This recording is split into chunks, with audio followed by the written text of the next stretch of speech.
Assalamualaikum warahmatullahi wabarakatuh. Perkenalkan, nama saya Faradila Nadira Sari dengan NIM B942190076. Di sini saya akan menjelaskan sedikit mengenai hasil observasi saya di Lazis Nurul Falah Surabaya. Yang pertama-tama yaitu profil Lazis Nurul Falah. Lazis Nurul Falah adalah lembaga yang berjuang untuk menuntaskan Indonesia Buta Al-Quran. Yayasan Nurul Falah Surabaya terletak di Jalan Ketintang Timur, PTT 5B Surabaya, yang berdiri sejak 1996, yang merupakan lembaga sosial keagamaan yang memfokuskan programnya dan peningkatan kualitas guru Al-Quran melalui pendidikan dan pelatihan standarisasi guru Al-Quran. Alhamdulillah, dengan ikhtiar dan doa dari para pejuang-pejuang Al-Quran serta dukungan masyarakat selama 23 tahun, kini Nurul Falah telah memiliki 73 cabang binaan di seluruh Indonesia. Selain itu, Nurul Falah sudah melatih 20.300 guru ngaji. Lalu yang selanjutnya yaitu kelengkapan administrasi. Saat ini secara administratif baru dizakat via Kementerian Agama dengan SK Kemenak nomor 407 tahun 2018. Dan yang ketiga yaitu pemanfaatan wakaf.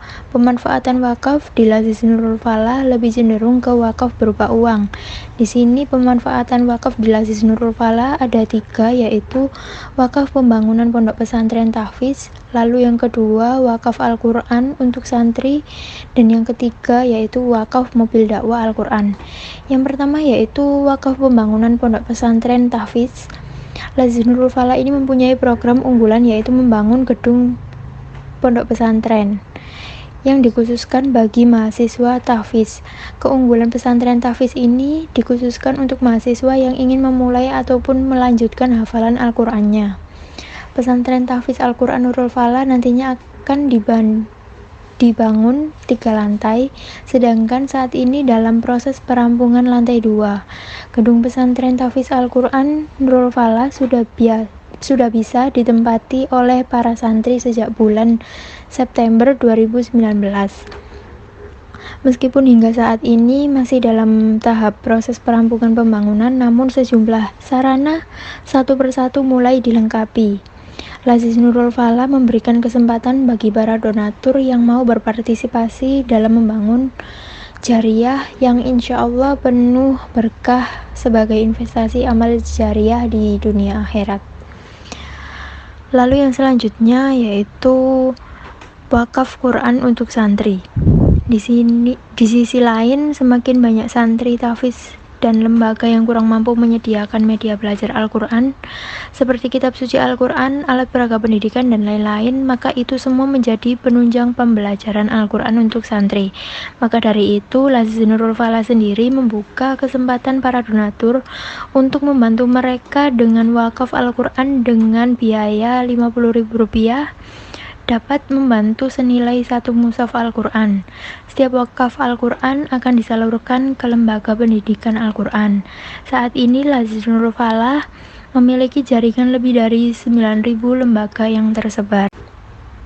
Lalu yang selanjutnya yaitu wakaf mobil dakwah Al-Quran. Salah satu hal terpenting dalam menjalankan dakwah adalah transportasi, karena tanpa transportasi yang memadai akan kesulitan mengambil dan menyalurkan dana umat. Transportasi jenis mobil sangat dibutuhkan demi kecepatan dakwah. Selain itu semua, mobil ini juga sangat bermanfaat bagi pejuang Al-Quran seperti guru ngaji dalam melakukan roadshow pelatihan diklat di negeri pelosok. Mobil ini sangat membantu mengembangkan guru ngaji Al-Quran di Nusantara. Maka dalam kesempatan kali ini, Lazis Nurul Falah ingin membuka peluang berwakaf untuk pengadaan mobil dakwah, yang nantinya mobil wakaf ini akan digunakan untuk berbagai dakwah. Lalu yang selanjutnya yaitu pengawasan dan pelaporan kepada publik.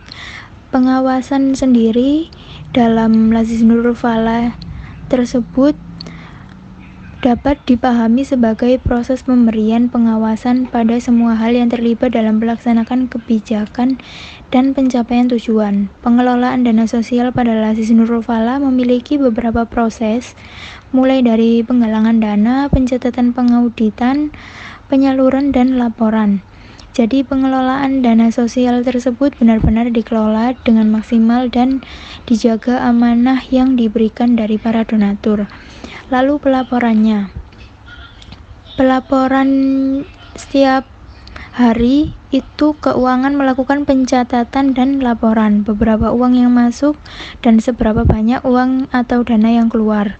Prosesnya dana masuk salah satunya dari para donatur tetap maupun donatur insidental, dari offline atau online. Pelaporan atau transparansinya dapat dilihat dari website tabungamal.id. Jika secara offline, pemasukan akan dilaporkan oleh pihak keuangan. Transparansinya ketika dana sudah terkumpul selama 1 bulan akan dipaparkan melalui website, medsos, dan majalah. Lalu kelebihan dan kekurangan Lazis Nurul Falah. Kelebihan Lazis Nurul Falah yang pertama, layanan online dan offline sama-sama lebih mumpuni berjalan, tetapi lebih efektif layanan offline secara door to door. Lalu yang kedua, memiliki jaringan yang luas dan banyak dikenal masyarakat. Yang ketiga, pengelolaan dan rincian anggaran sangat profesional dan rinci, dapat dilihat transparansinya melalui website tabungamal.id. Lalu memiliki percetakan mushaf, Al-Quran, dan majalah sendiri. Dan yang terakhir, memiliki program-program acara seperti saat Ramadan kemarin mengadakan acara di mall. Lalu kekurangan Lazis Nurul Falah yaitu dana anggaran masih belum menentukan standarnya dan kurangnya kualitas SDM pada kantor cabang. Dan yang terakhir, cara memperbaiki pengelolaannya. Pengurus Lazis Nurul Falah lebih mengedepankan tujuan utama dari organisasi. Misalkan terkait program, seharusnya program ditentukan dari kualitas dan kuantitas SDM. Selain itu, sebaiknya kepengurusan Lazis Nurul Falah juga mulai melakukan upgrading skill dengan rutin menambah SDM, open recruitment, dan melakukan pelatihan dan kunjungan dengan lembaga lainnya.